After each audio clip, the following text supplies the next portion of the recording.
News Talk 98.9, the roar of Memphis. Tool Talk Radio with Joe and Allan. Welcome to Tool Talk Radio, coming to you from the Brown Refrigeration Studios. I'm Joe Thorderson with Thor's Hammer, Carpentry and Wood Turning. And I'm Allan Gilbreth with darkoakmedia.com. And I'm Maximilian, wishing you all a belated Happy National Pizza Day. Oh, man. Oh, yeah. Okay, Max, do tell. This sounds good, man. Well, that's about it. It's a self-explanatory holiday. What day was that? Because I feel Thursday. like I might have inadvertently celebrated, Allan. You did. Thursday? Yeah, I think I partook. Okay. Well, how do you like that, Allan? National Pizza Day, and we weren't, and the food dude missed it somehow. On Food Dude Thursday, too. Okay. Well, I was too busy doing red beans and rice. All It's right. Mardi Gras. Anyway, this is Tool Talk Radio coming to you from the Brown Refrigeration Studios. Mobile Command Center. The Mobile Command Center. Max, as you can hear, we are on location as we promised last week. We're here at the home show, the Mid-South. It's a little quiet, Allan. We got here before the chaos.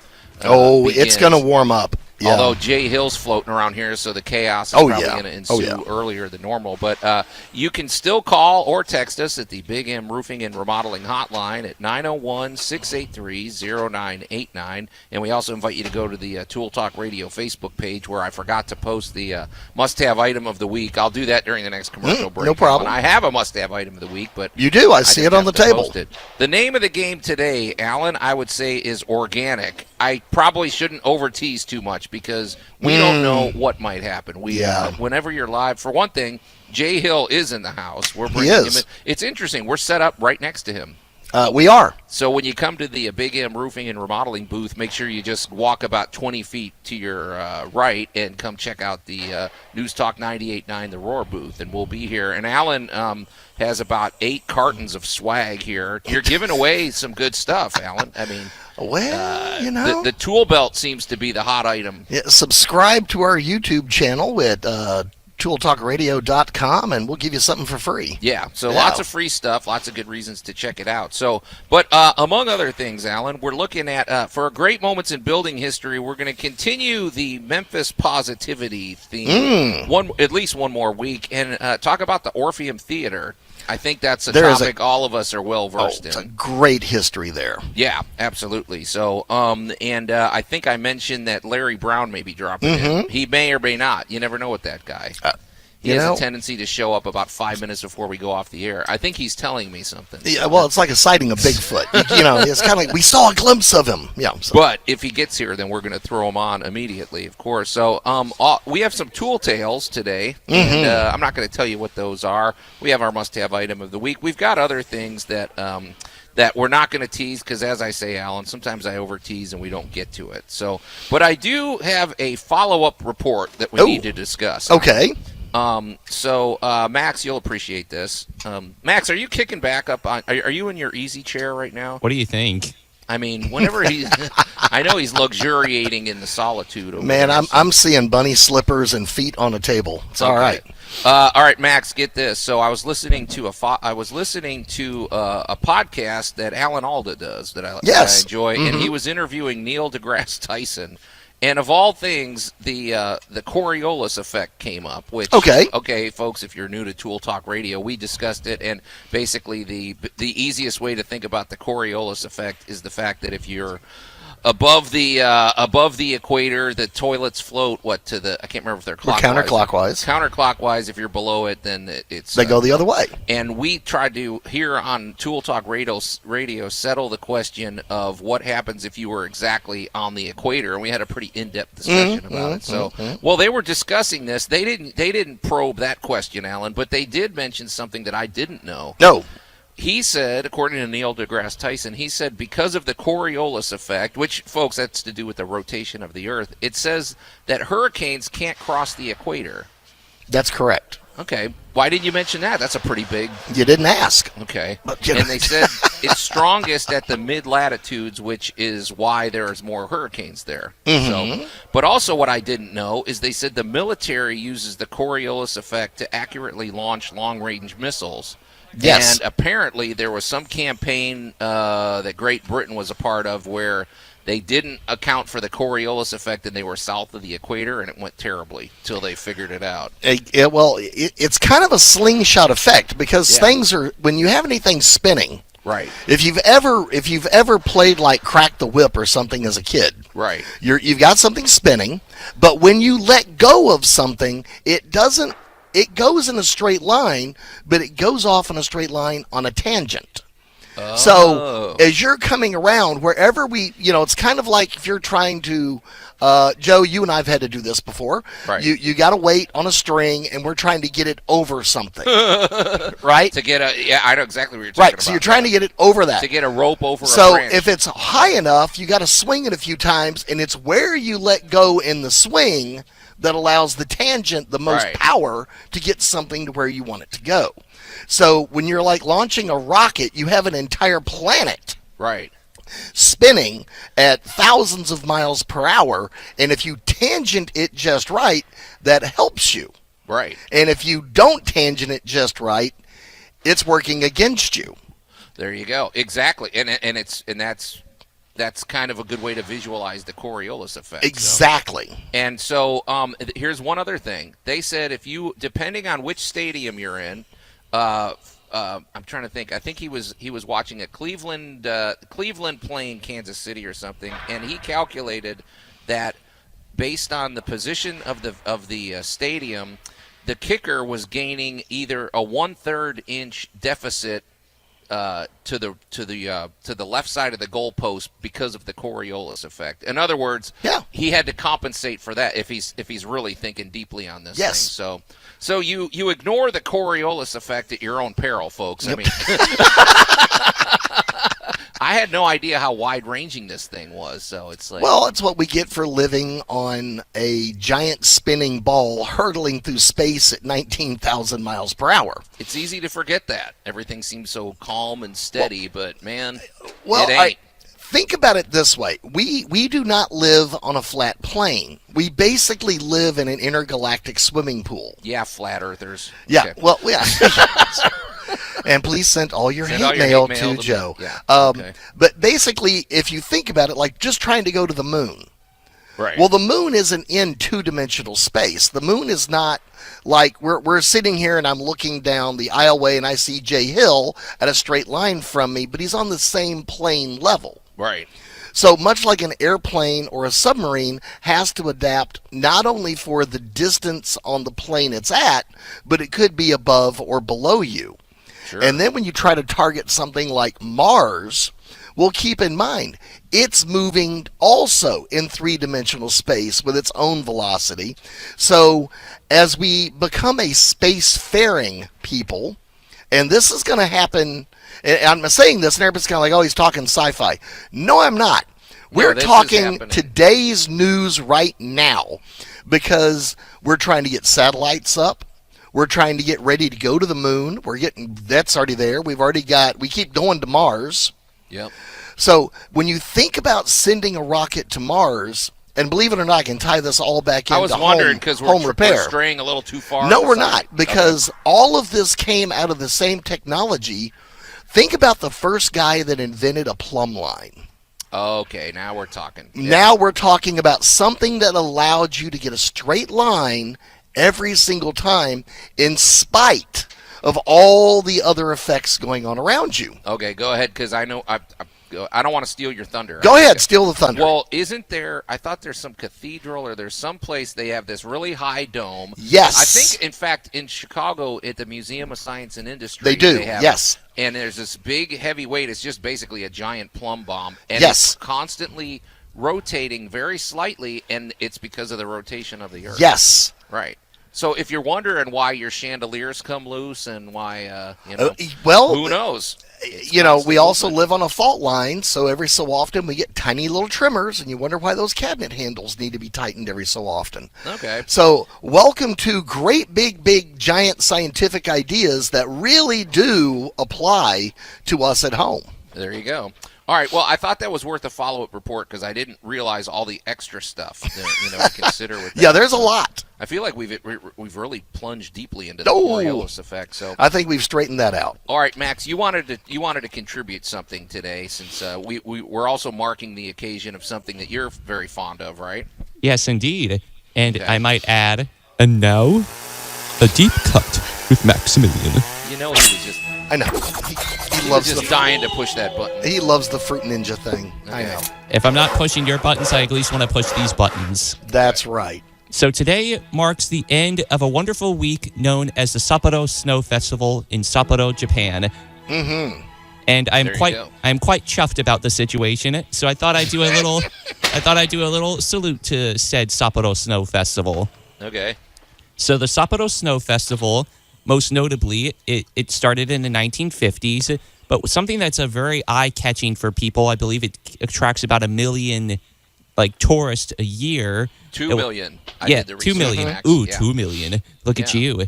But some of the most notable things are the facts of all the impressive snow sculptures that you get out of there. And so it made me think, how the heck do they build these impressive structures? Some of these are 5 stories. Some of these have, advanced illumination and everything. It's very detailed, and you even have contributions from local citizens and even the local Japanese military.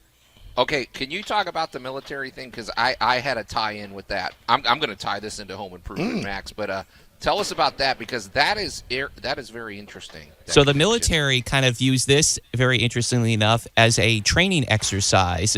And so part of the training exercise, or part of the process for building these things, whether military or citizen, but I'm going to focus on military, is first you collect the snow from areas around Sapporo, and then you pile the snow around the area that the festival is going to take place. It takes about approximately 600 truckloads of snow to make one large snow sculpture. And then you get to the scaffolding. So it's not pure snow that's being held up by just gravity. You have a scaffolding inside, and it's erected and hauled, and the hauled snow is piled up using large, heavy machinery. So it's kind of a nice little process there. And then you build a foundation, which is made out of snow. And then you do rough sculpting, followed by detailed sculpting. It could go throughout the night. And then after that, you have the completion of the structure after the finishing touches. Yeah, and the structure, I saw the structure they built this year, and it's I think they said it's 30 meters tall, what is the math on that, Allan? It's tall. That's amazing. That's like a 3-story building. Okay, yeah. So it's like a 3-story build. Wait, 30? Is that? Yeah, I guess it is. Whatever. It's like a 3-story building. It's wide. It's very detailed, Max. It was a pretty, I don't know what the architectural style was, but it almost, if you step back, it looked like bigger than a large house, almost like a, mansion-sized home. Mm-hmm. But Max, what was interesting to me about that is you said it was a training exercise. One of the reasons I always admire the military, Allan, is how multifaceted their job is. I mean, they have to be mechanics, they have to be construction workers. I mean, if they go to a remote site, they got to build their own headquarters. They've got to do that. And this is something, you talk about building with snow. That's even more challenging. And you don't want to be the idiot that makes it fall over. Yeah, you don't want to be explaining that to the captain, right? Yeah, but I think these are good. I think it's interesting to have these kinds of challenges that are team building, and yet they build. I feel like there would be a lot of educational value out of this in terms of construction. Well, it's a soft medium. It's easy to manipulate. However, you still have to have structural capability. And then now, of course, if you go look up the pictures of this festival, these things are not just big old static snow sculptures. This is kind of like the first time you look at like a world championship sand sculpting contest. Yeah. These people make absolutely stunning buildings, landscapes, sculptures, and you truly understand the artistic and engineering marvel that went into getting this very temporary structure. And Max, one thing that we always shout from the rooftops here is the importance of lighting and effects, and they have some pretty cool lighting, right? And visual effects, right? Like there was this one with this guy who was like on a horse and everything. Like there was the base structure, which was a horse, but then there was the lighting that they used that had like these really cool animation, like, the horse is moving, and it's very fascinating. Yeah, it's pretty cool, and it's interesting how they combine they combine something as simple as snow with high tech and visual. Yes. So Max, how long has this festival been going on?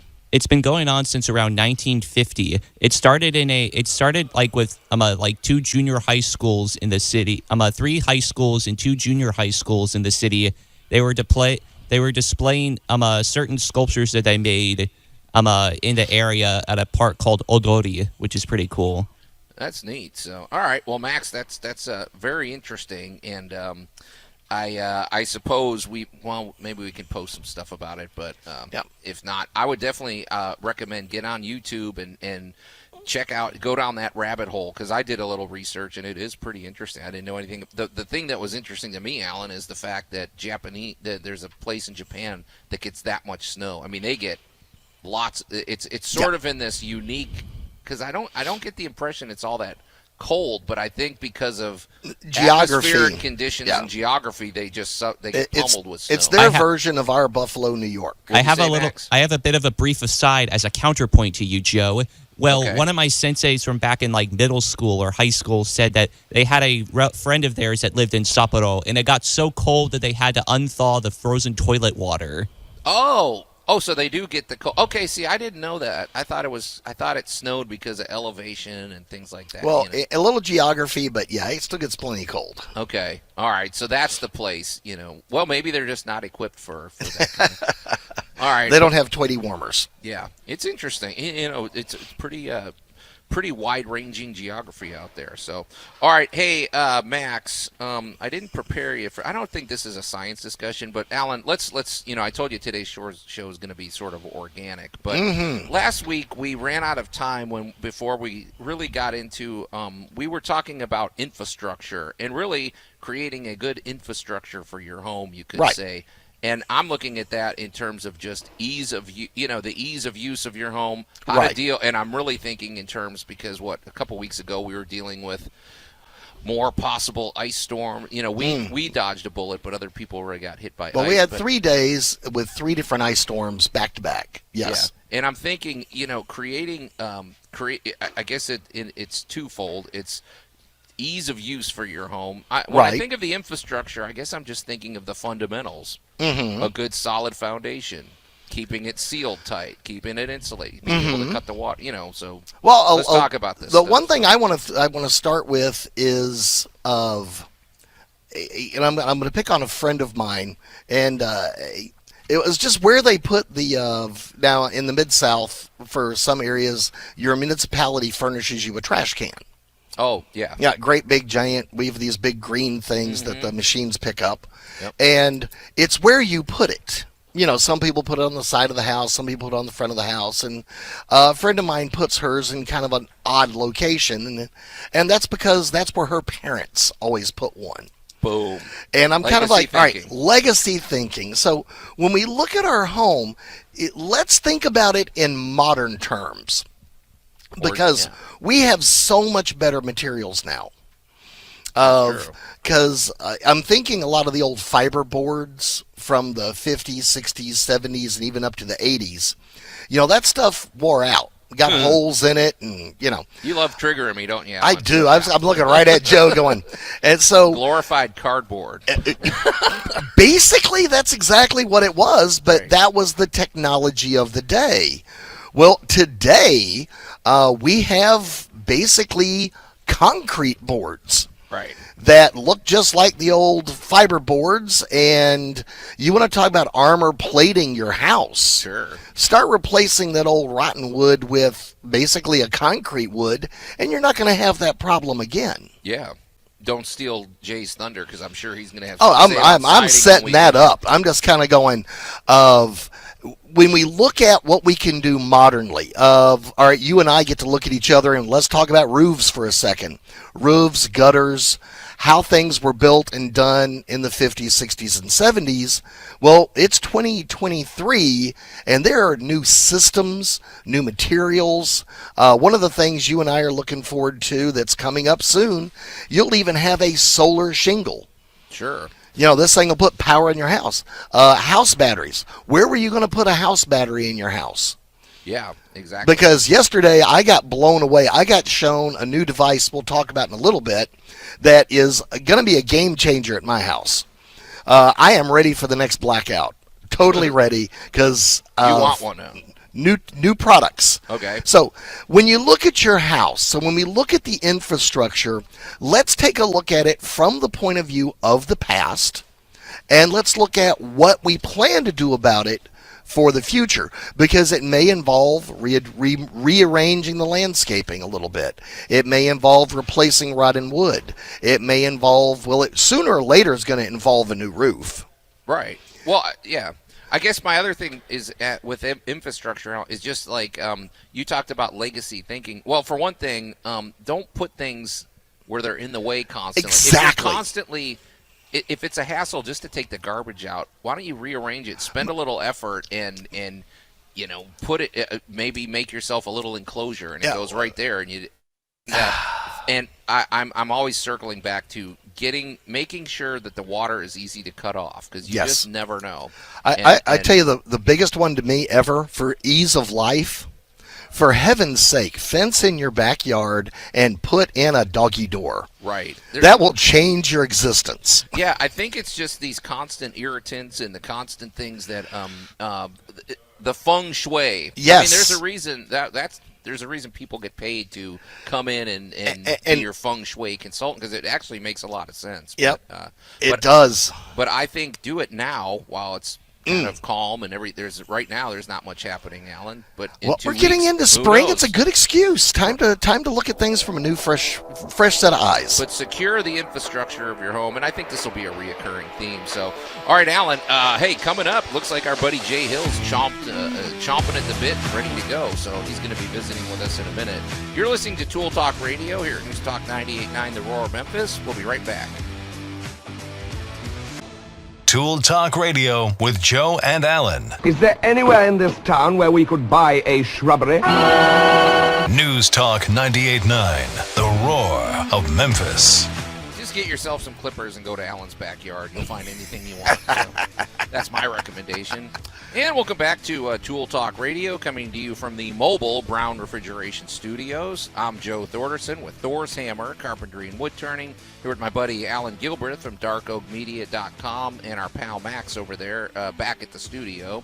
You can call or text us at the Big M Roofing and Remodeling Hotline at 901-683-0989. And I guess you can go to Tool Talk Radio and check out the action over there. I'm almost done posting the must-have item of the week. I just got busy, Jay Hill showed up, and when he enters the booth, all everything gets chaotic and so it's easy to get distracted. But Jay, hey, it's good to have you here, man. We're set up right next to you. This is fun. I think that was intentional. Y'all were trying to get closer to me, and I don't blame you. Stalking. And here we are, yeah. Yeah. So it worked out. So we hope you'll come visit us at the Agri Center this weekend for the home show of the Mid-South. It's a lot of fun. And, Jay, now I wasn't here yesterday. You're here all weekend. And what's the action like? It looks like your booth has a lot more going on than last year. So. We do. We've been talking over the last couple of visits here to the show, at least, about a new look in the business. Not that really a whole lot has changed as much as we want to emphasize the things that we really are doing consistently, and we have calls for and have gotten extremely good at, we believe, and that is being an exterior specialist. So our new theme, new banners, and everything, as you can see here at the home show, kind of geared toward us being an exterior specialist now. Mainly roofing, windows, siding, painting, gutters, shutters, patio covers. We do fencing and, of course, wood replacement. Anything for the outside of your home. That's who we are. Now, that's not to say that we wouldn't come in and do a little drywall work or do some painting for you on the inside. But we are not your bathroom remodelers. We are not your kitchen remodelers. That's definitely a different trade, and we are not those folks. So we've got a lot more samples and a lot more point-of-sale items now other than roofing, which is pretty much what we've had over the last 6 years at this show. This is actually our 7th year at the show. And so we've got a big space. We've got all this stuff going on that we want to concentrate on letting everybody know what we do. So we've got a lot more point-of-sale stuff here for them to pick up and look at and ask questions about. Yeah, I mean, you're probably setting up appointments, aren't you? Oh, absolutely, setting up appointments. Yeah. You know what I like about this model, this business model of yours, Jay, is I'm always leery when I remember back in the day when I was a young contractor, I had this inclination to say yes to everything, and it's not really a good idea to do that. You need to just specialize in a few things because I feel like if you're too distracted, you can't. We've done that. That's exactly what happened to us. We said yes to a lot of things, and I tell you, the big deal is, especially when you're doing kitchens, I believe, and bathrooms, it's so many trips to the home, and there's so many decisions that are made in terms of color, style. Thought this would work, but now it's in here, and now it doesn't, and that takes a particular skill set that I do not possess. I'm just going to be honest with you. Trends change quicker on the they do on the inside. They do, so. And plus a lot of that stuff's still hard to get. So you could pick out something, and we could have a project that we think is going to take no more than 90, 120 days, and ends up being a year plus 90 and 120 days, just because of everything going on in our world today. So it's just not us. There are people that are excellent at it. A lot of them here at this show today. That's just not what we concentrate on. Well, so it's cool, though. I like the new emphasis because like the way I'm visualizing this, we were kind of talking about the armor plating of your home. And I feel like if you specialize in roofing, gutters, windows, siding, boy, I mean, you talk about creating roofing systems. Well, now you've got an interior, an exterior system for your home, right? I mean, they can all tie together. Absolutely, because I tell you, it's a weird feeling sometimes, and it happens, but it's a weird feeling sometimes to walk into a homeowner's home and to see everything that they've done on the inside and how pristine and how beautiful, and you can tell the time, the attention, the expense that's been taken to get them to that place that they're at, knowing that for years the roof's been leaking and the water's coming in through the chimney, and I just go, wow, really? We should have took care of that, and then the rest of this, you don't worry about that. Now, it happens to all of us. I'm not taking anybody's inventory when I say that. Make sure everybody understands that. But you got to make sure that your outside of your home is secure from the elements before you really should invest any money on the inside, in my opinion. Yeah, you get it secure. Well, keep the elements out. Exactly. The one thing I want to bring up, though, is of most of your urban cities are aging. Memphis, one of them. We have building structures in Memphis dating back to the 1860s. Now, for our listeners in the UK or Scotland, y'all are giggling because that's a drop in the bucket to some of y'all. Yeah. But for a lot of people, Memphis was a rapid expansion city right after World War II. Yeah. So we have a lot of 40s, 50s, and 60s homes. Yeah. And they were built with the best technology available at the time. But it's now 60 years later. And speak briefly on some of the changes that have happened. Because, we used to just put a roof on. Yeah. Now it's an entire system. It is, and I tell you, this is a real twist off of the point that you're making, and I don't want to share it with the listeners real quick, how things can change over time. Mm-hmm. I had a call yesterday who was a listener of the show last week, wrote down the number and heard us talk about siding and stuff. I couldn't have been prepared for this. I've never had a call like this. Lives out in Somerville and says, look, I've got board and batten, cedar siding presently, and she said, I've got to get it replaced. The woodpeckers have taken over. Oh, wow. Never had a call like that. Now, here's where I'm going with that. You talk about the way things change. I heard you guys talking earlier about the concrete board. Yes. Which we represent James Hardy in that avenue. The Hardy plank, as a lot of people know it. That board is specifically designed to be repellent to woodpecker. They don't even like it. So we've got something for her. So that's how things change. That's awesome. In a weird way. But I was looking it up, and they literally have designed and engineered into this product in other words, it doesn't have the properties that the woodpecker's looking for. Now, I don't know what they're looking for, but this isn't it. That's awesome. They can't get through, and they're not attracted to it for whatever reason. They're looking for bugs, right? Well, right now. yeah, they're might be trying to drill a hole in it to make a nest too. Okay. So they're looking for something they can drill through. She says they can't even sleep. Can you imagine that, man? In the middle of the night? Or I can't imagine. She didn't say that, but the way she described it, I'm thinking, wow, this must be pretty bad. So we're getting together with her next week and gonna show her the Hardy plank. I sent her the release from Hardy showing how it is, not exciting to the woodpecker to partake in that board, and she was excited about hearing about that. So it must be a bad deal. This is a great example of how industry has responded to basically a fairly common problem. Yeah. If you live in a rural area, you've got birds and squirrels and critters and raccoons and possums and mice and field mice and all these things. Just because they live outside doesn't mean they won't necessarily want to come live with you. Yeah. And I find it just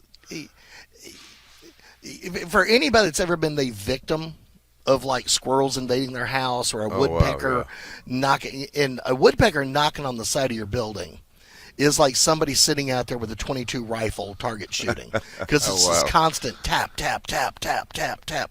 And you go over and you look on the side of your house, like you've been at work all day, and you come back, and honestly, there are all these little holes just drilled. It looks like somebody sat there with a nail gun and then pulled all the nails out. Exactly. And that lets in bugs and water and causes a lot of destruction from a little bitty bird. Right. Allan, how do you cook woodpecker? Well, I'm going to refuse to answer that on the grounds of don't shoot songbirds and native wildlife. No, is that the first time you got a call like that, Jay? Like that. Usually they're out on the trees. Yeah, I've never heard the woodpecker. I have never had the woodpecker call before. But we do get calls from, like Allan was talking about squirrels and varmints. That happens a lot, especially in this town. We've got a nice mature tree crop throughout this town, if you will, and people want to hang on to those as much as possible until they have some of those nightmares like that. So yeah, you have to protect. But back to that Hardy board, it's funny how things have started out one way and then ended another way for different reasons. But way back in the day, if you were building a house with siding, that siding was actually wood planks. Right. And a lot of times it was cedar or cypress, and it would last a long time. And then as times have changed and cutting costs and all that, they developed this brilliant masonite board, which we talk about all the time, which is sawdust and glue basically. Right. But it was 70% less than actual wood planks were, if you will. So people bought it lock, stock, and barrel, and it lasted about 20, 22, 23 years if you were lucky. And that's what we see a lot in this town right now, is that over time, there's only so much water that stuff's going to take, and it just disintegrates because it is. I'm serious. It's sawdust and glue. I don't think it lasts 20 years. Jay. A lot of places it doesn't. A lot of places quicker. It doesn't. Yeah. So now we've got something that actually takes care of all of that. It's the perfect combination of cost effectiveness and whatever we were talking about, the longevity of it, and that is the concrete board or the Hardy board, as we talk about. I'm going to throw in another little secret about the concrete board is the fact that it doesn't shrink and expand like wood does. No. So even your paint job on a Hardy board is going to last longer than your paint job on natural wood. Yes, absolutely. I tell you what, it's a real game changer. Anything, of course, y'all talk about this kind of stuff on the show all the time. Anything, just over a year or two, the changes, sometimes they seem big, sometimes they seem small. But if I make this analogy all the time on the show, is you think about automobiles and before anti-lock brakes and airbags, and you wouldn't dream of driving a car like that today unless it was just a weekend warrior or something like that. Right. They drive themselves with nobody in it. Yeah. Unbelievable. And building products and those things have had that same trajectory. They really have, in terms of what you bang for your buck today and the technology that's in them. So, Jay, but of course, we were introduced to you because of the roofing aspect of everything. That's it's still Big M Roofing and Remodeling and everything. But these days, I'm guessing when you go to look at a roof for people, I feel like you're kind of doing a full consultation. It's like, okay, well, we're going to tackle the roof, but if we don't deal with this siding issue or this window here has got it, I guess it's sort of a full exterior package these days, right? Very rarely do we get out to a home where someone's called us out where there's not other things going on that most of the time they bring up. Certainly I'm not doing my due diligence if I don't share with folks anything we might potentially see that they need to address as well, though. Well, one of the questions I would love to throw out there is, all right, we've had a lot of winter. We've had a lot of storms. We've had back and forth, back and forth. What are some key signs? Somebody walks out in the front yard, turns around, looks back at the house. What are some key signs it's probably time to give you a call? Well, a lot of things. Certainly from the roof perspective, a missing shingle, a shingle laying in the yard. Bingo. You can see a downspout or an actual channel of gutter that's become detached from the home. You start looking around the side of the home in terms of siding. You'll start to see the masonite board if that's what you've got. It starts rotting, and literally chunks of it will just start falling out. If it's not uniform, if the paint isn't consistent along a straight line, that's a sign. Those are the things that we see the most. Certainly the big one from the inside of the home is water coming in my house. Mm-hmm. A lot of times that's in a chimney area where the flashing will become weak over time, which obviously that gets addressed when you get a new roof. Or around a dormer if you've got a Cape Cod style home or any home with front window dormers of any kind. Any place that's flashed like that over time, they're really only flashed for a period of time. They're not flash for a lifetime. They're flash really until you get your next roofing system. So if you're doing layovers, in other words, putting layers of shingles over shingles you've already got right now, you're never getting to the point that it was originally designed to do, and that's take that off and readdress that flashing issue when you put your new roof on. Okay, when you say flashing, for those who aren't in the business, what are you talking about? Well, we're talking about metal apparatuses that go between two basically sides of a home, for lack of a better word, like for a chimney. It's boy, I've never been asked that, so the description of it's kind of hard, although it's obviously in my mind. Typically, flashing comes in two different ways. It comes in what's called step flashing, which resembles a 90-degree angle. It's about 5 by 5, and the flashing goes up under the shingle and then onto the chimney, and then we seal it around the chimney. But it's the protector between two different, generally, building materials. Right. A chimney being brick and a wood deck, for instance, would be the best way to describe that. And then coming off the front of a dormer, you've got to make sure that the water cannot get behind your flashing systems, because if it could, it would get into the home. Right. So the flashing keeps that from actually happening. So basically any protrusion or any place you have things connecting is what we're basically, so if somebody called you and said, I got a problem right up next to my chimney, then the problem is going to be probably in that metal flashing, that little apparatus that went in there to keep the water out. Eventually they, I'm thinking some I've seen recently that were 50, 60 years old. The poor old things were just 60 years old. They just kind of rusted it's generally, out. Allan, it's not as much the actual metal itself, because it's generally aluminum or some extremely a high gauge corrugated tin of some type. It's the adhesives that bond those that fail. So that has to be addressed. So this is where the old tar comes in. So that's what Chuck and a Truckle, Dan and a Van will do, as I call them. They'll come out there, we've got you, Miss Jones, and they start, painting this stuff on it, and it stops for a couple of years, and then the problem's even worse than it was. Fails, you got to pull all that off. You got to get down to the root of the deal. Absolutely. One day, poor Chuck. I bet you there's a lot of qualified people out there that are named Chuck, and the guy just gets thrown And if under they'll the bus. show their credentials, they've got my blessings. But most of the time, neither Dan Chuck or Dan Chuck have those. They don't have them. Well, we're talking to our good buddy Jay Hill from Big M Roofing and Remodeling, your exterior specialist. Hey, Jay, we haven't given out any contact information. How do people get in touch with you? Well, I'm so glad you asked. 901-484-5645. That's 901-484-5645. 5645 is actually my direct number. Call me anytime. We answer the phone. Just about anytime within the hour, anybody calls for certainly for emergency calls and all that type of thing. Certainly can go to our website, which is a bigmroofingandremodeling.com. Plethora of information there, all about our business, a gallery of projects that we've done, everything that we actually do in terms of trades, represented in terms of pictures and testimonies there, and all our credentials, which, as you guys know, I'm a huge believer in. Don't let anybody on your property, folks, that you've not thoroughly vetted and that you understand has the qualifications and the ability and the right to be on your property by having the right coverages, because we run into this quite so often where somebody has been taken advantage of by a so-called contractor, so-called being by the culprit, if you will.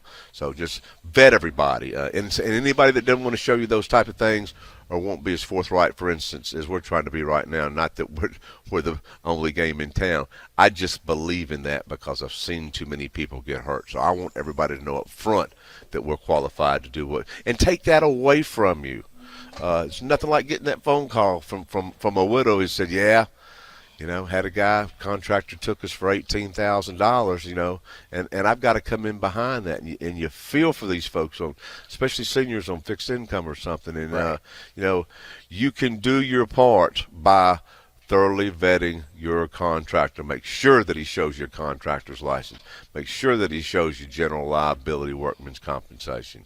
Make sure that he shows you certifications, is able to provide references to you. And by all means, go to the Better Business Bureau and look at what the track record of that contractor is. We are super proud of the fact that we are the highest rated contractor for by 5-star reviews in roofing by the BBB. We've got 57 5-star reviews that are positive on the Better Business Bureau, which is almost unheard of. Most people think they call the BBB to complain. Well, there you go. Yeah. Jay, though, to be, so for us, though, one of the things that's noteworthy about you, and it because you, me, you and let me start this in. Me, Allan Gilbreth, and our buddy Brandon Olmsted have all benefited from your expertise in your insurance acumen, you could say. We basically got our roofs replaced using our homeowners insurance, and a lot of people qualify for that, and that is a big deal. I mean, that's a huge game changer if you're somebody that's dreading, you know that your roof's got issues and you're just thinking of how much money it's going to cost. And you remind us every time you're on that we have homeowners insurance for a reason. You help us navigate that. And that's right. And look, that navigation doesn't always work out. I want to let everybody know that up front. I always tell folks that obviously the best place to start is by getting a roof inspection. Let's look and see what's going on up there. Sometimes there's storm damage, sometimes there's not. But there's so many factors that go into whether a particular insurer will replace or want to repair a roof than you can possibly imagine. So, some stars have to line up, so to speak, if you will. But at the end of the day, I always like to tell folks that at least when by getting that roof inspection, the worst thing you're going to come out with is a clear understanding of what is the condition of that roof and what am I looking at moving forward. But if you do have storm damage, again, depending on the insurer, a lot of times we're able to, because of the age and the type of damage, it makes more sense for the insurance company to replace a roof as to repair it. So it's always a case-by-case basis, but we've done this long enough now where we know the insurers, we know their protocols, and we know what it takes to make that happen. So, just start right there. And with it's an a free inspection. consultation. Oh, yeah, absolutely. And it's a lot of fun, too. My recommendation is you challenge, Jay, you gave out your personal contact information. Just for kicks, call Jay at like 11:30 at night. Tell him your problems. See that he answers his phone. You do that, right, Jay? I mean, well, it's funny that you say that because I've got a son who's serving our country, and he's currently in Romania, and we're 12 hours behind, and my phone starts beeping for notifications and stuff at 3 o'clock in the morning, which is 3 o'clock for him, obviously, in the afternoon. So I've gotten used to that so I can get used to anything. Okay. All right. That's great. There you go. So, but definitely get in touch, and because that is a huge I don't think you get free consultations from lawyers, right? I mean, and the information you're providing is just as important. Well, yeah, and you know what? If not now, then it's probably just a matter of time, and at least we've had an opportunity to meet each other and start talking about, I hate to liken it to having a child, but I mean, there's a little bit of planning involved for most folks in replacing a roof. I mean, it's not something that you want to wake up one day and say the baby's here, and you don't want to wake up one day and say, oh, by the way, we need a $25,000 roof. It's got to happen today. Right. So at least if you know your roof, here's a good rule of thumb: if your roof's 15 years old or older, that's a good place to start, whether you think you have any damage or not. That start getting it looked at annually, biannually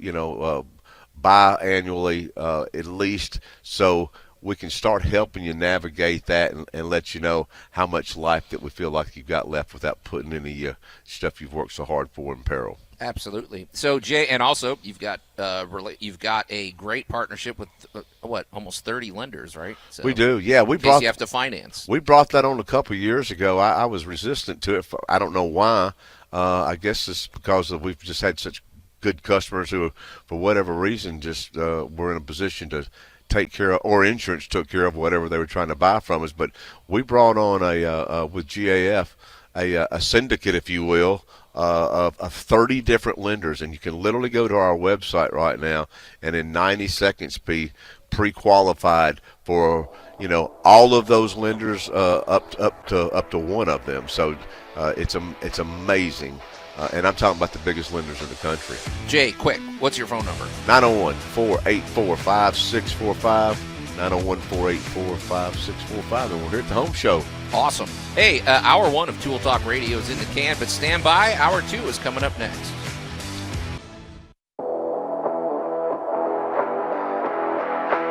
News Talk 98.9, the roar of Memphis. Tool Talk Radio with Joe and Allan.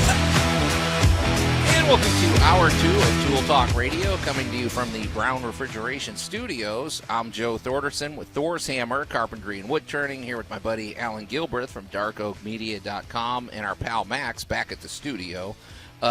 You can call or text us at the Big M Roofing and Remodeling Hotline at 901-683-0989. And we invite you to go to the Tool Talk Radio Facebook page, where I finally posted the must-have item of the week. All right. Hopefully we'll remember to talk about it, but it's there if you want to check it out.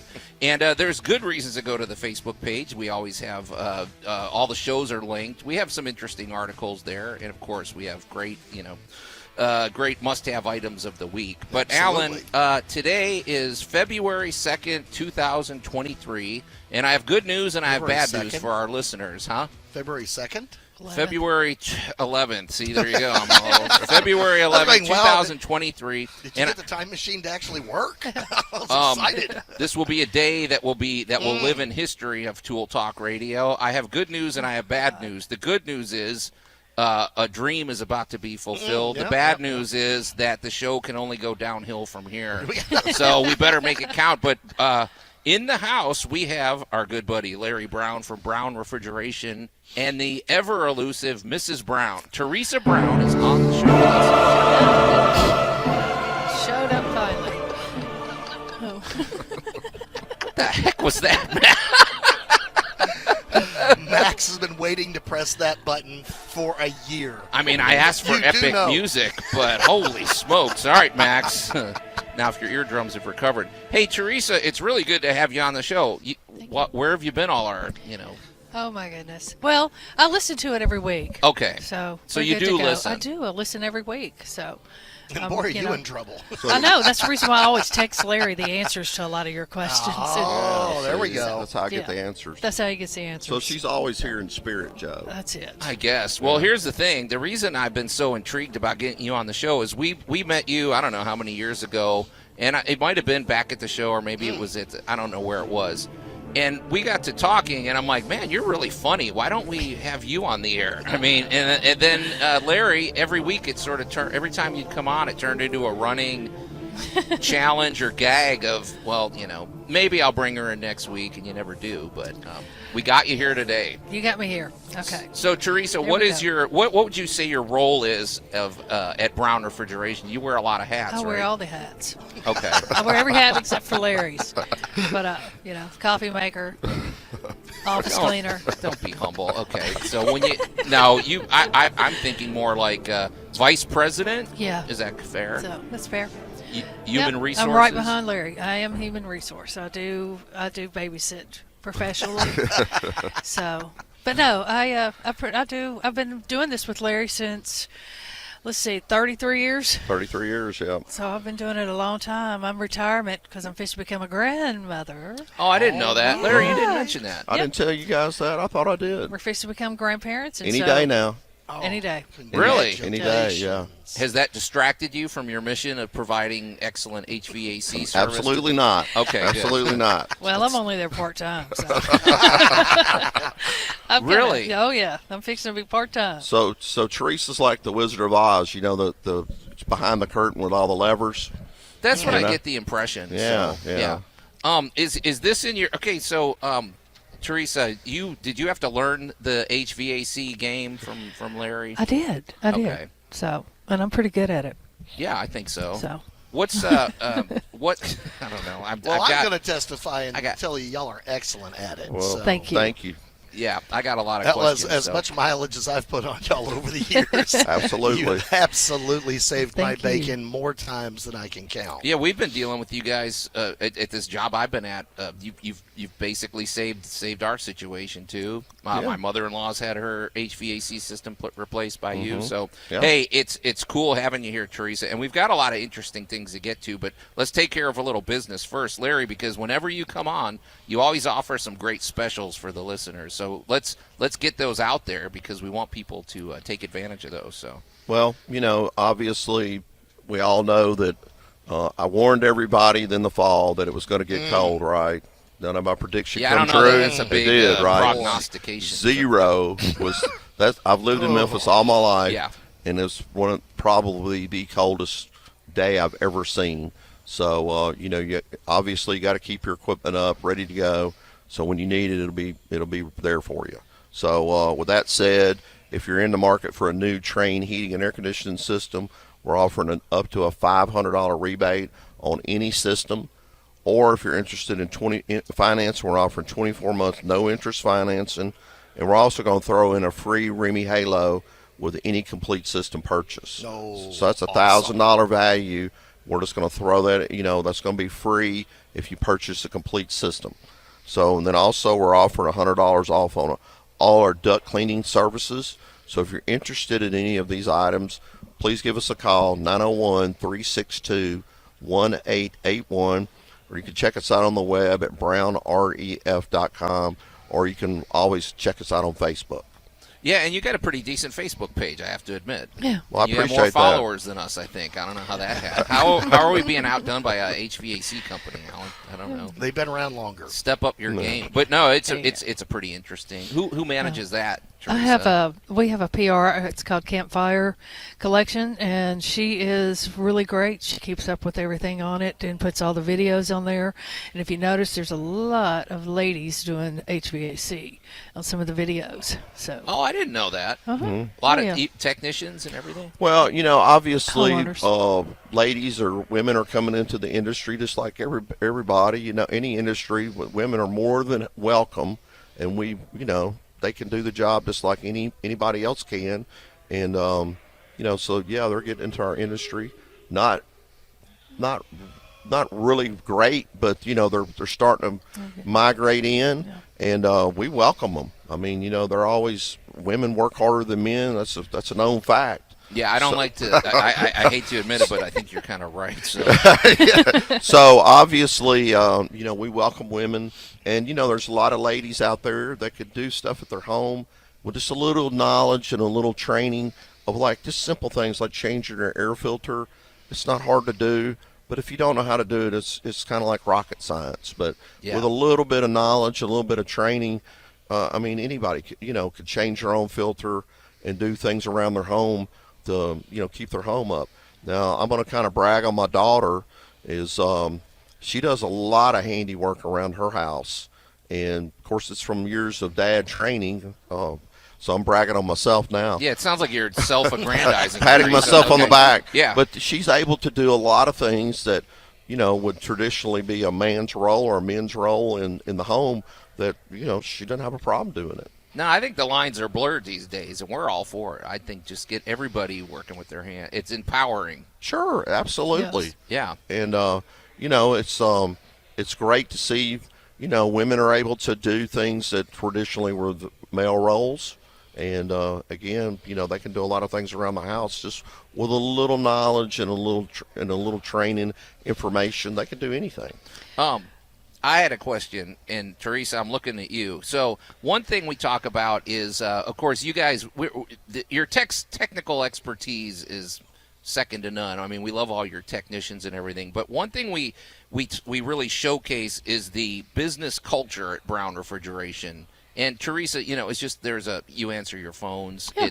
You feel like there's an entire, like I said, business culture that's created. Who's responsible for that? Is this your baby, or is this creating the right work environment, or is it a team effort with you and Larry? It's a team effort. Okay. So, because there's those guys. Larry deals with all the guys out in the field, which is great because I like to. And but I mean, our staff, we have a wonderful staff now. We really do, and they're very helpful and very knowledgeable. So if you do call our office and want to talk to either myself or whoever who is answering our phone, we try to stay on top of it. Well, it's impressive. So I mean, but I think that's part of being it's a family business, but and you're always up on the latest technology. Have you?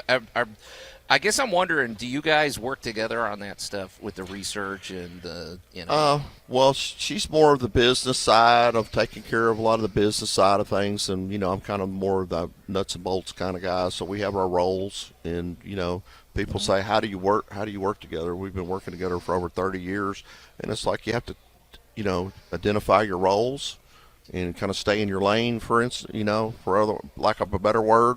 But she kind of takes care of her side of things, and I take care of my side of things. Is her office cleaner than yours? Absolutely. You better believe it. Nicer, too. I am always offering to clean it. She has carpet and nice chairs. And so when you go to Brown Refrigeration for your consultation, stop by your office. Well, absolutely. Sure, so. That's where, you want to come in my office. So my office is like the metal folding chairs, and right. He really does have a metal folding chair in his office. We already knew that. Yeah. There's a bucket of tools in a corner. That's right. There's a part he's playing with. That's over right. there on the Absolutely. Table. There is. So, but we worked well together, and our goal is to help our customers. Right.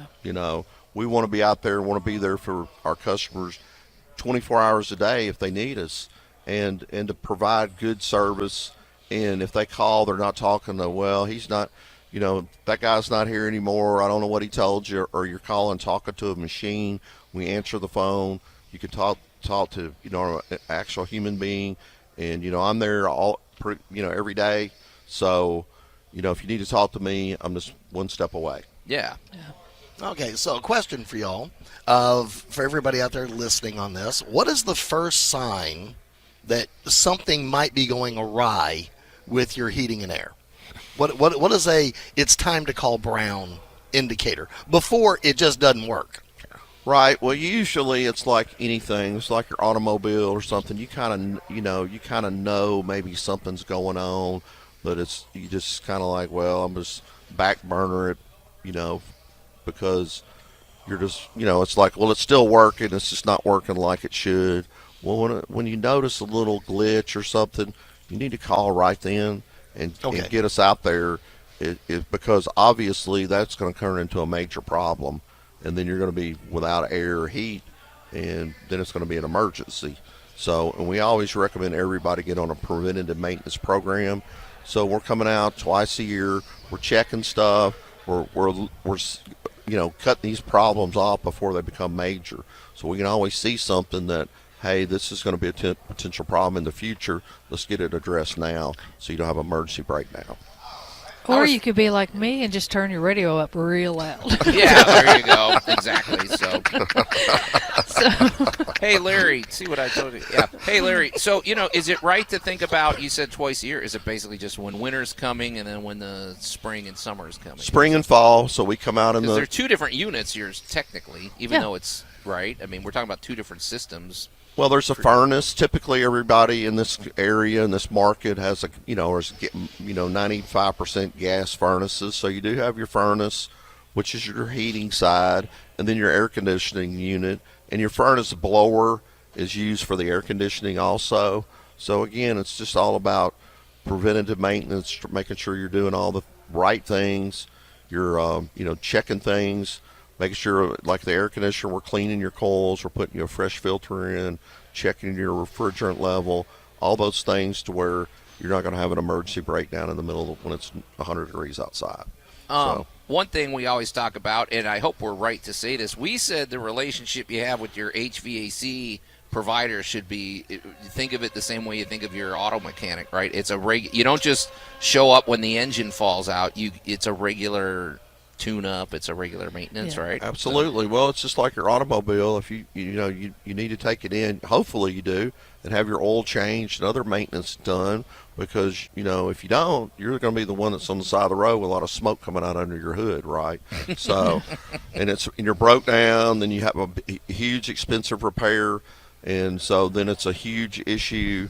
So again, you have to treat your HVAC system the same way. Is that you got to keep it tuned up, you got to keep it, do all the service items to it, and it's going to last for a long, long time. Yeah, absolutely. So, I don't know, man. I have so many questions for Teresa, but Teresa, I'm just curious. What is the day-to-day life like? Because I know, Larry, you're kind of in the field and in the office, but you're more or less holding fort holding things down at the office. What does that day to day look like for you? Well, I mean, I talk with customers. I still, I'll answer the phones and talk to a lot of customers. Which there's still people that call and ask for just Larry and because we've had customers, some of them for 30 years. Right. So we've had a lot of, but what do I do daily? I kind of make sure that everybody is on track. Okay. On doing their tasks that they need to do for the day, and and then of course I just kind of BS with a lot of the technicians. Yeah, I'm wondering what if they're not on task. I just wonder how she cracks the whip. Well, she cracks the whip pretty hard. Yeah. So even for me, okay. So if I'm not doing my thing right, or if I'm spending too much time on a personal fun issue, it's like get back to work. So, but it's. Obviously, we try to make it a friendly environment and have fun at work, but you can have that job where it's just you hate to be there, and we don't want to have a company atmosphere like that. Yep. We want everybody to come to work and enjoy being there, enjoy what they're doing, and I think we have a more successful business that way.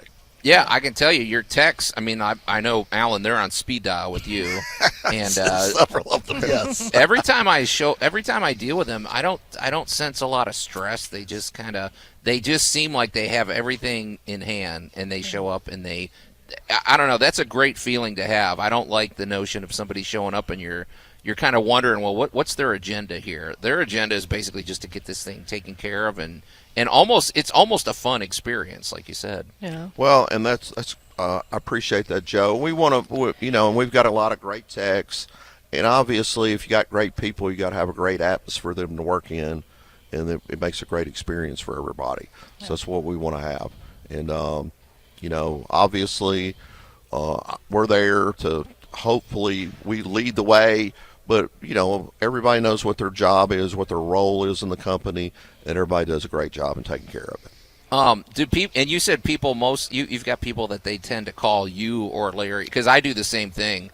I feel like, I don't know, I just like to go straight to the top. Is that sort of annoying, or do you ever try to pass them off to the, No, not really. I mean, obviously, we appreciate them, and we appreciate all our customers, and, it's kind of funny that when we got started doing this a long, long time ago, it was a really small company, so it was either myself or Teresa answering the phone, and we kind of knew these people personally. Yeah. And, of course, as time's gone on and we've gotten bigger and bigger, unfortunately we can't provide that certain personal touch, but we always want to be there if you need us. Yeah, it's pretty cool. And, I mean, you've had to adapt to a lot. I just wonder what the difference of, let's see, Kenny, we're going on, close to 40 years now? Oh, yeah. I've been doing this. I just wonder what it looked like back in the day compared to now. A lot simpler than it is now. So there's a lot of technology involved, a lot of choices, a lot more, again, technology. When I first started doing this back 40 some odd years ago, it was a lot simpler, but, life was a lot simpler then.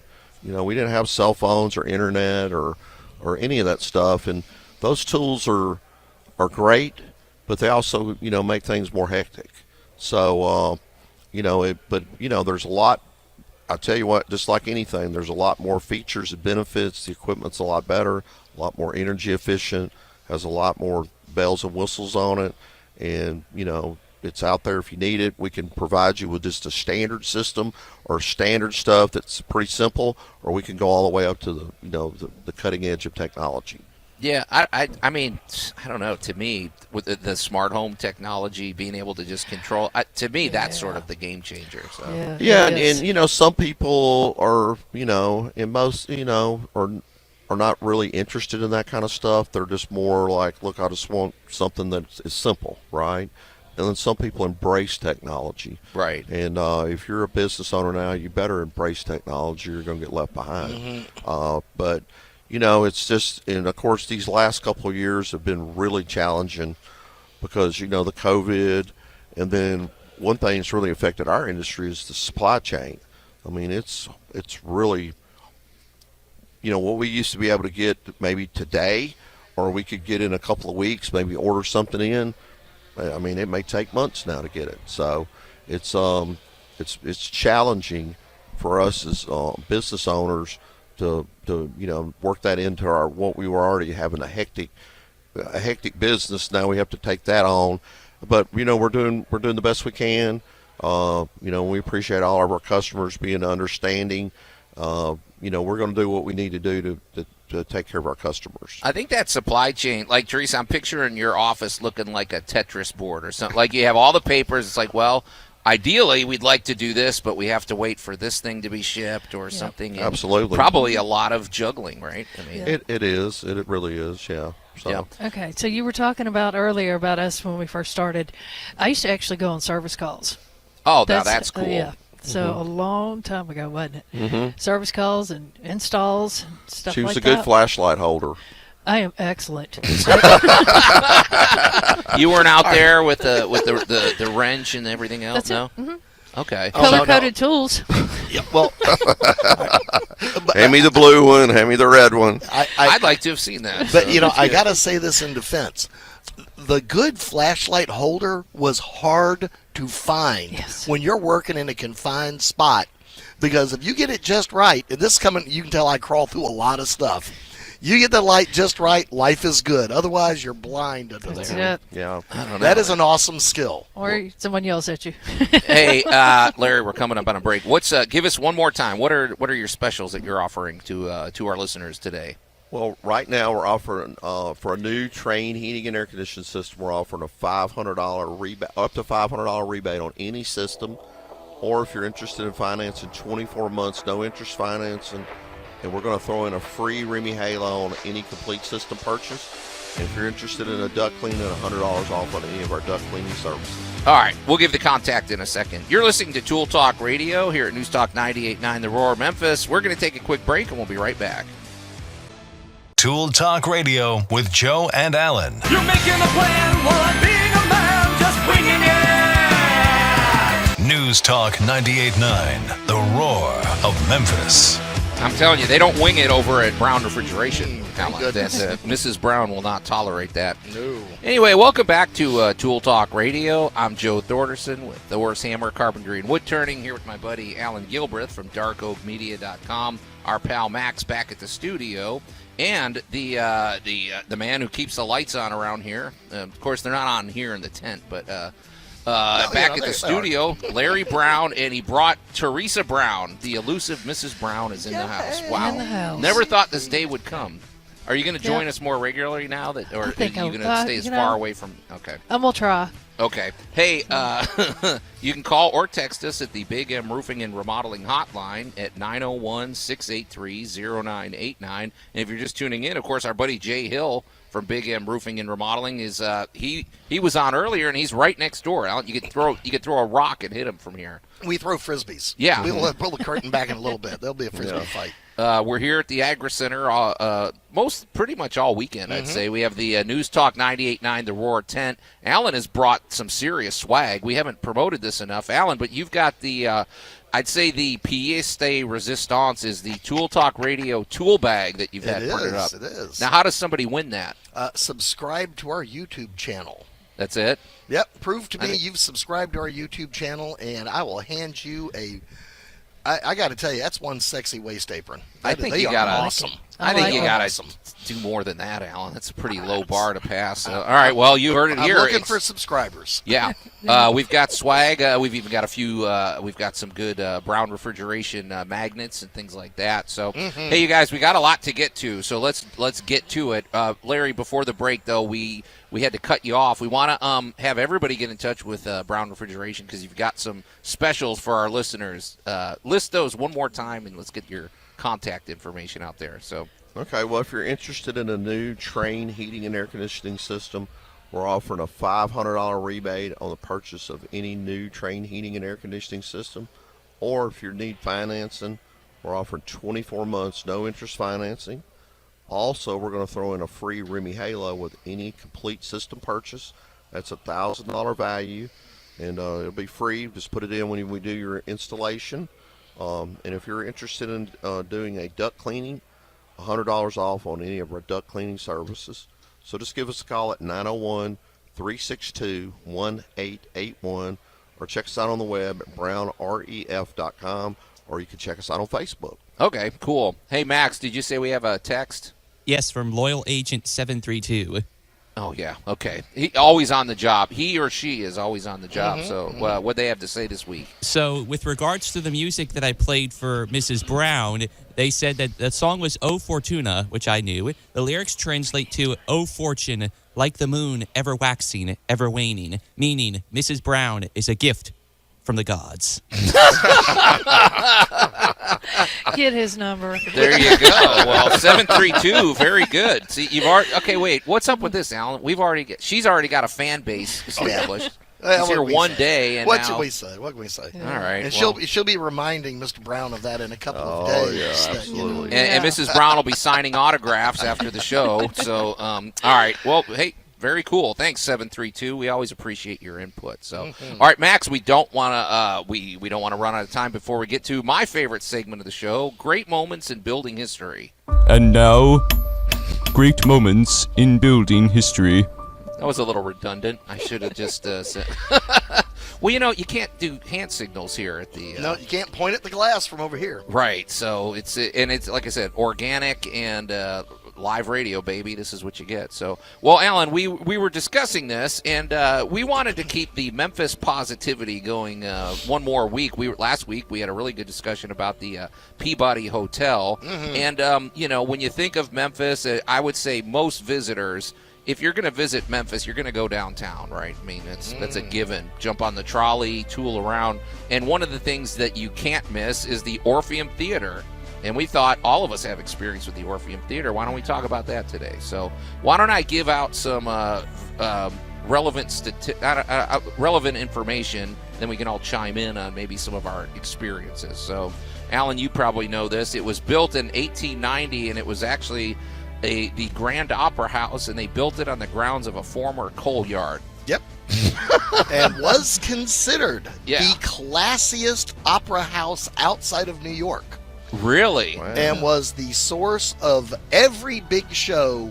You went to Memphis and you went to the Grand Opera House. Yeah. That was the just centerpiece for this, because it was also right down the street from their buddies at the Peabody. Yeah, because I mean, I would have to believe there's probably a river view at this point, right? There was no apartments. They could see each other. There was no, So you think of that. Okay, and then in 1907, it joined the vaudeville circuit, which it's funny because when I think of vaudeville, I just think of a lot of hokey, dogs jumping through hoops and stuff. But it's actually that was the entertainment, and it was actually called the Orpheum Circuit, right? That went all around the world, and Memphis became such a huge popularity spot for it.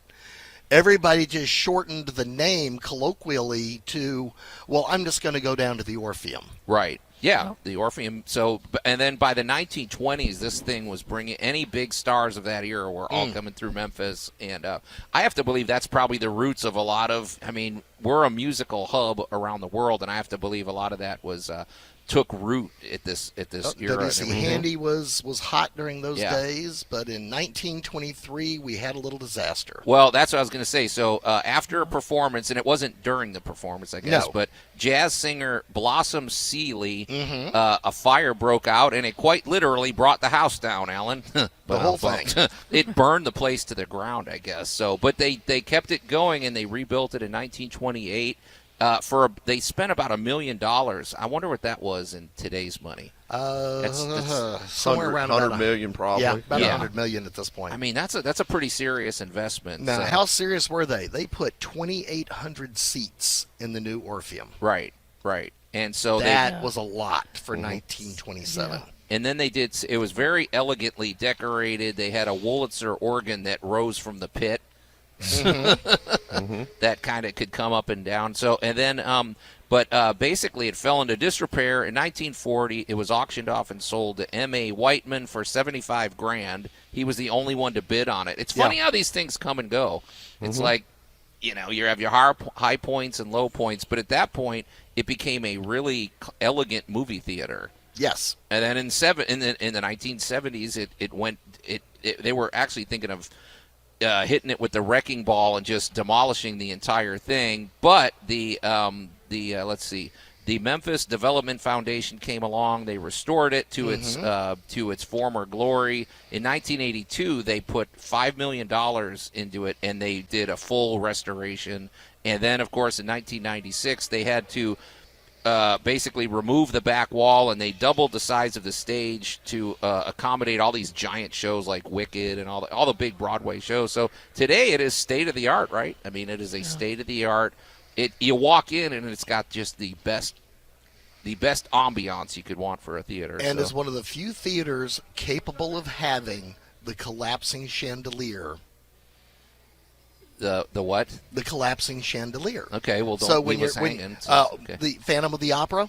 Oh. Where he literally brings down the house. The Orpheum was specifically designed to have the proper roofing for that. Right. So that they could honestly do the true bringing down the house. Yeah. Wow. It's interesting when you go backstage. We got to do a tour back there, and when you see all the levers and pulleys and all the technology and all the safety things that are involved, it's state of the art. It's a jewel of downtown, and all of us have been there. So why don't we share some memories, you guys? What do you remember, Mrs. Brown, about the Orpheum? One of my favorite stories of the Orpheum.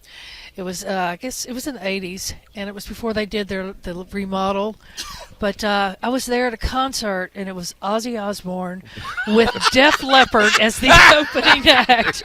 And it was a great show. I remember that. Ozzy could hardly stand, but it was a good show. And I'll never forget that. It was a bunch of friends from high school, and we all went to the Orpheum to see the concert. I believe after that, they didn't really do many live concerts for rock. After that one. After Ozzy was in the house, right? Ozzy, he messed it all up for everybody else. But yeah, that was one of my. But my daughter and I have been to many places there. It's a beautiful place. Hold on a second. So we're talking Ozzy Osbourne in the 80s.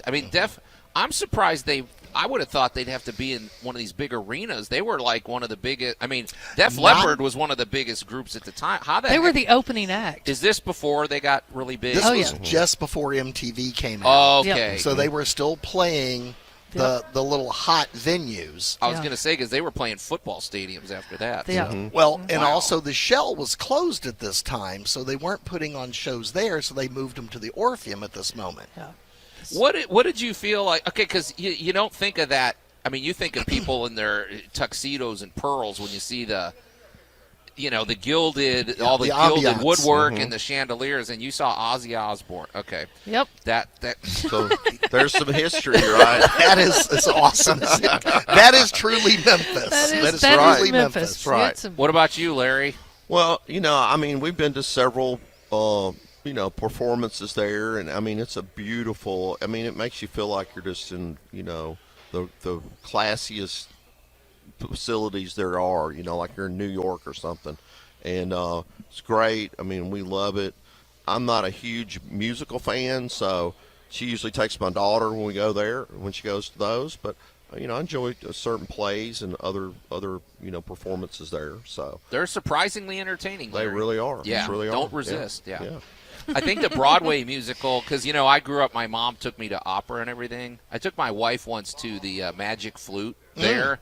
And very cultured, very whatever. But by hour 4, she was like, it was hard to keep her away. It's like, okay, I think they could have compressed it a little, Mozart. That was a little long. Right, but the Broadway musicals are great. I mean, I've seen Wicked there. I think one of my favorite performances was I saw they had the Memphis Symphony there, and they teamed up with Paramount Pictures, and they had the Star Trek performance, and they played all the music from Star Trek, and they projected images across the thing. The stage looked like the bridge of the Enterprise and everything. Larry, I'm surprised you missed that one. Well, sorry I did. I know Joe was in the front row, right? Cheering. Cheering. What about you, Allan? My fondest memory of the Orpheum was when Cats first came out. Yeah, I knew you'd go there. Oh, yeah, we're going to go there. Just because it creeps everybody out. No.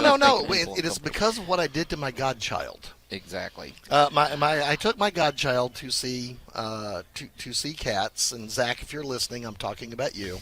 At the time, he was 9, 10, right in that age. So he was adorably cute, little moppet-headed, blonde-headed kid, and I very evilly sat him on the end of the row. Because at the beginning Not of Cats, accidentally either. Oh no, I knew right where to put the seats. I knew right where to get it. Well, he'd never been to a Broadway show or anything like that yet at that age. So I thought, let's go for the whole experience. So I put an adorable, cute child on the end of the row. So when the lights went out and the ding-da-ding-da-ding and all the stuff's happening, and you hear all the stuff running all over the studio, all up and down the aisles and all this, when the lights popped back up, there were at least 4 or 5 cast members all over him. There were just cats everywhere, and he was. Aren't there laws against that? And he was just staring ahead, just completely frozen. And then, of course, the lights blinked and everybody ran up on stage and all that. But I thought, if you were going to get introduced to Broadway, this was going to be the way to do it. Yeah, that kid's never going to go see another play, Allan. You ruined him. Oh, he grew up to become a like Michelin star chef and stuff. So he did okay for himself. He's all right. I think that's very evil. But it was such a wonderful experience to have something like Cats, and of course the other things they've done in there. Oh my gosh, we've had Les Miserables. We've had Miss Saigon. We've had just, great show after great show after great show. Yeah. The Halloran Center did just such a magnificent job of bringing us really incredible shows. Yeah. And then the fun thing is they still have movie night. Oh, yeah. It's multi-purpose. Yeah. And you get a classic movie in there is just the most amazing experience because it's kind of like the old movie experience. Right. Yeah. That gilded stage and everything is so beautiful. When that curtain slides back, and it doesn't matter what's on the stage, it just looks amazing. Yeah, absolutely. So, Max, do you have any Orpheum memories? I mean, when I was a kid, like back in elementary school, I thought they took us to see the Nutcracker, but it's not necessarily. I don't really have an experience that I remember fondly. Most of my theater experience is Playhouse on the Square, but we're not talking about that. Okay, see, there you go, Allan. He was negatively affected at a young age, and now Max isn't taking advantage of one of the most. See, we always talk about child abuse and things like that. Right. Oh, it wasn't negatively affected. In fact, I went on to see a butt ton of plays, but it's just anywhere but the Orpheum. Well, okay, you're kind of useless. I do want to see Les Miserables though at the Orpheum when it comes back. When it comes back, you're going, dude. We got you. Well, I got you. The construction of the Orpheum, it's very interesting because I'll be honest. Now, Mrs. Brown, I don't know what your decorative tastes are, but I have to believe you don't have gilded chandeliers and ornate woodworking at your house, right? No, I got a lot of wrought iron. Right, but there's something about the environment. It's not anything I would ever have at my house, but the Orpheum, man, the environment that it creates, it just sets you in the right mood to enjoy the arts. It was the full 1920s Renaissance with all the hoopla. If it could be overly decorated, it was. Yeah. And today it is just magnificent. It is. But I tell you, it's absolutely beautiful at Christmas. Christmas, it's with the way they have it, the decorations of the trees, the way they set everything up is beautiful at Christmas time. So I highly recommend going during the holidays. So yeah, it's something about and just the vaulted ceiling, the whole, and I don't know. There's something about live performances that sort of it elevates the experience. I'd say I don't know what it is because I've in the past I've talked about going to different festivals or something like and in fairness, I'm not really a country music fan. It's just not my thing. However, I've seen country music bands in person, and I actually enjoyed it when I was in person. So there's something about live performances. Oh, absolutely. Live entertainment is by far, the greatest entertainment because you feel connected with the artist to where if you're listening to it like on a radio or, whatever, your choice of listening is, you can hear the music, but you don't see the people, and you're not connected to the performance. Right, absolutely. So, the Orpheum Theatre, just a great. Oh, go ahead, Allan. Well, Neil deGrasse Tyson did a one-man show at the Orpheum, and you and I went and saw. Oh, Joel Hodgson. There we go. Mystery Science Theater. I said, you haven't brought up Mystery Science Theater yet. Well, because Larry would have just stared at me with a glazed look going, what is that? That was a very packed. I got news for you. For two really nerdy events, it was completely sold out, an utterly packed house. And it was just Neil deGrasse Tyson walking up there with a PowerPoint display and telling stories of just, stuff he's done, arguments he's gotten into online, and weird interviews that he's done. Mm-hmm. And the Mystery Science 3000 was an absolute scream. Sure. Even if you're not a fan, it was just as goofy and campy and cheesy and beautiful all at the same time. It was an amazing experience. I think that's the thing I like about the Orpheum, too, is you feel very connected. The stage just feels like you're part of it. I mean, it doesn't feel like this disconnect at some... No, you feel like you're part of the show, and especially the shows like Les Mis or Cats that really tries to involve the audience. And I got news for you. When those lights went out and that chandelier swung, there was real screams in the Orpheum, because I was there the first night Phantom was there, and they hadn't really told anybody it was going to do that. Yeah. But they had hinted, get ready for the full experience of that.